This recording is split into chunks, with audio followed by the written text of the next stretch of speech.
Salut à tous, bonjour à tous, salut et fraternité. On nous a dit là, pour l'Europe, il y a quelques années, euh, au moment de la mise en place de l'Europe, de celle-ci, hein, parce qu'avant il y avait eu la CEA, mais ça c'est vieux. Quoique un petit peu maqué avec les Américains quand même, grâce au père de l'Europe, monsieur Jean Monnet, qui était une créature de la CIA, bien évidemment, et dont De Gaulle ne voulait pas. Il ne voulait pas de cette Europe-là et surtout, il était tout à fait opposé à Jean Monnet.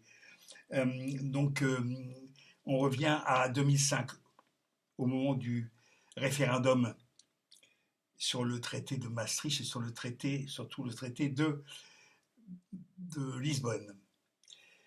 On nous avait dit l'Europe, c'est la prospérité.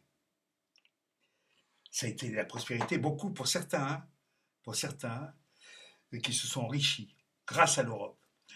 Pour les lobbyistes qui touchent du pognon pour aller faire leur petite magouille au Parlement européen.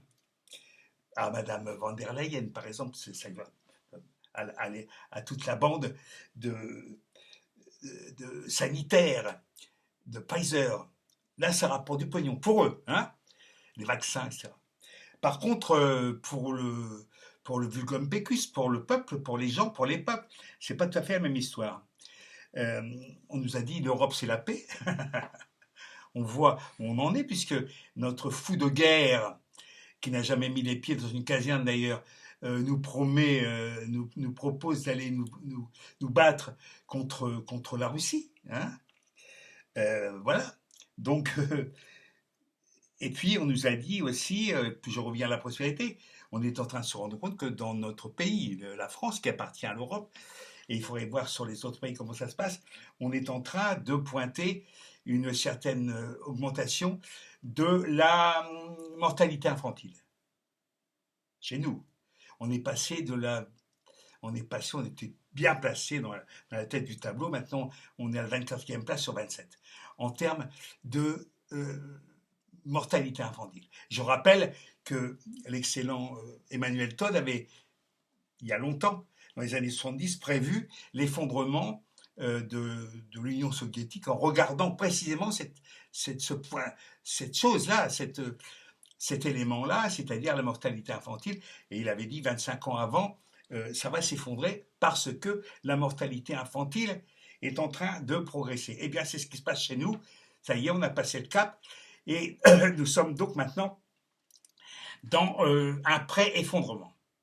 Ça, c'était prévu. Hein. On nous avait dit, c'est la prospérité. Oui, on le voit. On le voit. Je n'insiste pas sur l'immense scandale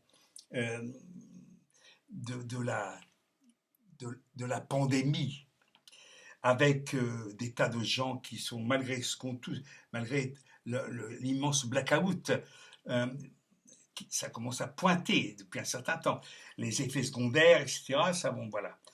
Sur le vaccin, le Covid, j'insiste bien, parce qu'il ne faut pas dire que nous sommes contre les vaccins. Je ne suis pas contre la vaccination. Je suis contre celui-là, qui est une escroquerie. Voilà. Alors, on nous avait dit aussi, on revient au centre sur le pays, sur la France, on nous avait dit aussi, de façon un petit peu péremptoire, si tu ne le faisais pas, tu étais traité de pseudo-fasciste, enfin de proto-fasciste. Voter Macron, c'est faire barrage au fascisme. On voit maintenant aussi où on en est. Je ne parle même pas de la montée du Front National. C'est une chose. Mais ce que je vois, c'est la transformation de ce gouvernement soi-disant centriste, je dirais extrême centriste, c'est-à-dire d'extrême droite, qui est en train de nous tomber sur le rable. Et je demande encore une fois à ceux qui nous ont dit, qui nous ont traités de fascistes ou de proto-fascistes, de s'excuser, ce qu'ils ne font pas, ce qu'ils n'ont jamais fait. Voilà. Et ça, c'est proprement scandaleux. C'est proprement scandaleux. Quand on a foutu les gens dans la merde. Parce que je n'oublie pas que des tas de gens ont voté Macron, hein, en tout bien, tout honneur.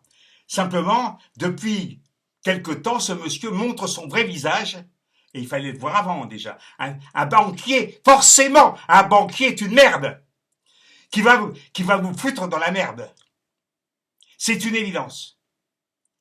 Donc, les gens qui ont voté Macron, je dis, vous êtes des merdes aussi, parce que finalement, vous n'avez rien vu venir. Et ceux qui ont essayé de voir venir se sont fait traiter de proto-fascistes. Je ne l'admets pas. Je ne pardonnerai jamais. Voilà, hasta Victoria.